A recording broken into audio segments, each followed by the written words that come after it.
ಇನ್ನು ನೀವು A to Z ಚಾನಲ್ಗೆ ಸಬ್ಸ್ಕ್ರೈಬ್ ಆಗದೇ ಇದ್ದರೆ ಈ ಕೂಡಲೇ ಸಬ್ಸ್ಕ್ರೈಬ್ ಬಟನ್ ಅನ್ನು ಕ್ಲಿಕ್ ಮಾಡಿ ಹಾಗೂ ದಿನನಿತ್ಯ ಅಪ್ಡೇಟ್ಗಳಿಗಾಗಿ ಬೆಲ್ ಐಕಾನ್ ಅನ್ನು ಪ್ರೆಸ್ ಮಾಡಿ. ಸೌದತ್ತಿ ಪಟ್ಟಣದಲ್ಲಿ ಗಾಂಧಿ ಚೌಕದಲ್ಲಿ ರೈಲ್ವೆ ಹೋರಾಟದ ಧರಣಿ ಸತ್ಯಾಗ್ರಹ ಕುತುಬುದ್ದೀನ್ ಕಾಜಿ ಅವರು ಹಮ್ಮಿಕೊಂಡು 4-5 ದಿವಸ ಆಯಿತು. ಇವಾಗ ನಿಮಗೆ ಈ ವಿಷಯ ಗೊತ್ತಿತ್ತು. ಈ ವಿಷಯ ಪ್ರಯುಕ್ತವಾಗಿ ತಾವು ವಿಧಾನಸಭೆಯಲ್ಲಿ ಶೂನ್ಯ ವೇಳೆಯಲ್ಲಿ ಇದು ಪ್ರತಿಧ್ವನಿಸಬಹುದಾಗಿತ್ತಲ್ಲ. ನನಗೆ ಇದನ್ನು ನಿನ್ನೆ ಬೆಳಿಗ್ಗೆ ಹೇಳಿದರೆ ಶೂನ್ಯ ವೇಳೆ ಪ್ರಸ್ತಾಪನೆ ಮಾಡ್ಬೋದು ಅಂತೇಳಿ ನಾನು ಮಾತಾಡ್ಬೇಕಂತ ಕೂಡ ಎಲ್ಲ ತಯಾರಿ ತೊಗೊಂಡಿದ್ನಿ. ಬಟ್ ನಿನ್ನೆ ಕಲಾಪದಲ್ಲಿ ಸ್ವಲ್ಪ ಬೇರೆ ಬೇರೆ ಘರ್ಷಣೆ ಆಗಿರೋದ್ರಿಂದ ಮಾತಾಡಲಿಕ್ಕೆ ಆಗಲಿಲ್ಲ. ನಾ ಏನು 4 ದಿವಸದ ಹಿಂದೆ ಏನು ಧರಣಿ ಸತ್ಯಾಗ್ರಹ ಕೂತಿದ್ರು ಅವಾಗ ಕೂಡ ನನಗೆ ಕರೆ ಬಂದಿತ್ತು ಹಿಂಗೆ ಅಂಥೇಳಿ. ಆದರೆ ಅವತ್ತು ಬರುವಂಥ ಪರಿಸ್ಥಿತಿ ನಾ ಇರಲಿಲ್ಲ. ಯಾಕಂದ್ರೆ ನನಗೆ ಸದನದಲ್ಲಿ ನನ್ನ ಕ್ಷೇತ್ರದ ಅನೇಕ ಸಮಸ್ಯೆಗಳ ಬಗ್ಗೆ ಪ್ರಶ್ನೆಯನ್ನು ಕೇಳುವಂಥದ್ದಿತ್ತು. ಪ್ರಶ್ನೆಯನ್ನು ಕೂಡ ನಾನು ಕೇಳೋದ್ರಿಂದ ನಾನು ಹೋಗಬೇಕಾಗಿತ್ತು. ಹೀಗಾಗಿ ನನ್ನ ಒಂದು ಅನುಪಸ್ಥಿತಿಯಲ್ಲಿ ನನ್ನ ಸಹೋದರ ಅಶ್ವಥ್ ವೈದ್ಯರು ಬಂದು ಅವತ್ತಿನ ದಿನ ಈ ಒಂದು ಹೋರಾಟದಲ್ಲಿ ಭಾಗಿಯಾಗಿ ಬೆಂಬಲವನ್ನು ಸೂಚಿಸಿದ್ದಾರೆ. ಈ ಒಂದು ಸದನ ಈ ಒಂದು ಅಧಿವೇಶನ ಮುಗಿದ ನಂತರ ಕೂಡಲೇ ಇಲ್ಲಿ ಬಂದು ನಾನು ಗಾಂಧಿ ಚೌಕ್ನಲ್ಲಿರ್ತಕ್ಕಂಥ ಈ ಹೋರಾಟಕ್ಕೆ ಬಂದು ನಾನು ಕೂಡ ಕೈ ಜೋಡಿಸಿದ್ದೀನಿ. ಈ ಸತತ 5 ದಿನಗಳ ಕಾಲ ಭಾಳಷ್ಟು ವಿಷಯಗಳನ್ನು ರೈಲ್ವೆ ಬಗ್ಗೆ ತಿಳಿಪಡಿಸಿದಂಥ ನಮ್ಮ ಕುತುಬುದ್ದೀನ್ ಕಾಜಿಯವರ ಅವರೇನೊಂದು ಕೆಲಸವನ್ನು ಮಾಡಿದ್ದಾರೆ, ಅದರ ಶ್ಲಾಘನೀಯ ಅಂತ ನಾನು ಹೇಳ್ತೀನಿ. ಅವ್ರಿಗೂ ಕೂಡ ನಾನು ಅನಂತ ಕೃತಜ್ಞತೆಗಳನ್ನು ಸಲ್ಲಿಸ್ತೇನೆ. ಯಾಕಂದರೆ ಈ ನಮ್ಮ ಸವದತ್ತಿ ಪಟ್ಟಣಕ್ಕೆ, ಸವದತ್ತಿ ಕ್ಷೇತ್ರಕ್ಕೆ ರೈಲ್ವೆ ಮಾರ್ಗ ಭಾಳಷ್ಟು ಅವಶ್ಯಕತೆ ಇದೆ. ಈ ಒಂದು ಭಾಗದಲ್ಲಿ ಲೋಕಾಪುರದಿಂದ ರಾಮದುರ್ಗ ವಾಯ ಸವದತ್ತಿ ಈಗ ಏನಾದರೂ ಆಗಲಿಲ್ಲ ಅಂದ್ರೆ ಎಂದೆಂದೂ ಇದಾಗಕ್ಕೆ ಸಾಧ್ಯ ಇಲ್ಲ.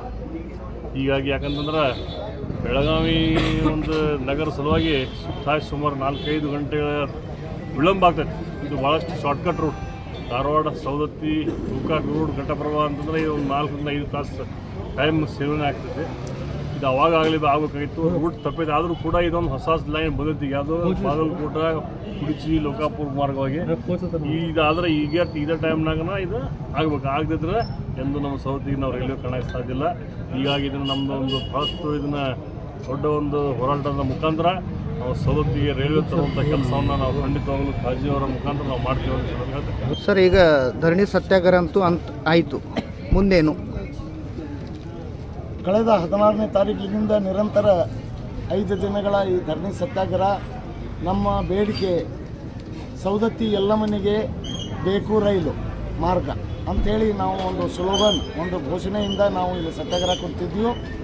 ಆ ಯಲ್ಲಮ್ಮ ತಾಯಿ ಎಲ್ಲರ ಜನರ ಮನದೊಳಗೆ ಬಂದು ರಾಜಕಾರಣಿಗಳ ಮೇಲೆ ಪ್ರಭಾವ ಬೀರಿ ಇವತ್ತು ಮಾನ್ಯ ಶಾಸಕರಾದ ವಿಶ್ವಾಸ ವೈದ್ಯ ಅವರು ಈ ಧರಣಿ ಸ್ಥಳಕ್ಕೆ ಬಂದು ನಮ್ಮ ಬೇಡಿಕೆ ಏನಿತ್ತಂದರೆ ರಾಜ್ಯ ಸರ್ಕಾರ ಕೇಂದ್ರ ಸರ್ಕಾರಕ್ಕೆ ಯಲ್ಲಮ್ಮನ ರೈಲ್ವೆ ಮಾರ್ಗಕ್ಕೆ ಭೂಮಿ ಕೊಡುವ ಪ್ರಸ್ತಾವನೆಯನ್ನು ಕೇಂದ್ರ ಸರ್ಕಾರಕ್ಕೆ ಸಲ್ಲಿಸಬೇಕು ಅಂತ ಇತ್ತು.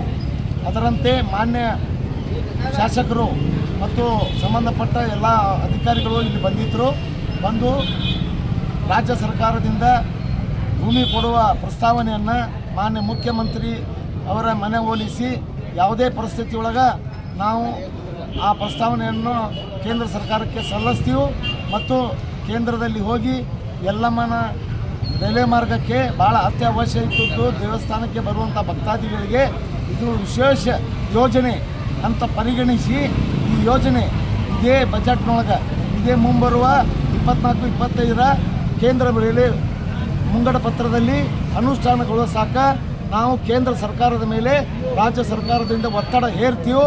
ಅದು ಎಲ್ಲ ಜವಾಬ್ದಾರಿ ನಾನು ಮತ್ತು ಸತೀಶ್ ಜಾರಕಿಹೊಳಿ ಅವರು ಮತ್ತು ಅಶೋಕ್ ಪಟ್ಟಣ್ ಅವರು ನಾವು ತೊಗೋತೀವಿ. ನಾವು ಫೋನ್ದಾಗ ಮಾತಾಡೀವಿ. ನಾವು ಅವ್ರಿಗೆ ಕೈ ಕಟ್ಕೊಂಡಿನಿ. ನಾ ಜವಾಬ್ದಾರಿ ತೊಗೋತೀನಿ. ನೀವೇನದಲ್ಲ ನಿಮ್ಮ ಹೋರಾಟವನ್ನು ಇಲ್ಲಿಗೆ ಮುಗಿಸ್ರಿ ಅಂಥೇಳಿ ಮಾನ್ಯ ಮಠಾಧೀಶರ, ನಮ್ಮ ಹೋರಾಟ ಸಮಿತಿ ಎಲ್ಲ ಅಧ್ಯಕ್ಷರುಗಳು, ಪದಾಧಿಕಾರಿಗಳ ಸಮ್ಮುಖದಲ್ಲಿ ಮತ್ತು ಸವದತ್ತಿ ನಗರದ ಎಲ್ಲ ವ್ಯಾಪಾರಸ್ಥರು, ಸಂಘ ಸಂಸ್ಥೆಗಳ ಸಮ್ಮುಖದಲ್ಲಿ ಅವರು ಹೇಳಿದ್ದಾರೆ. ಅದಕ್ಕೆ ನಾನು ಇವತ್ತು ನನ್ನ ಸತ್ಯಾಗ್ರಹವನ್ನು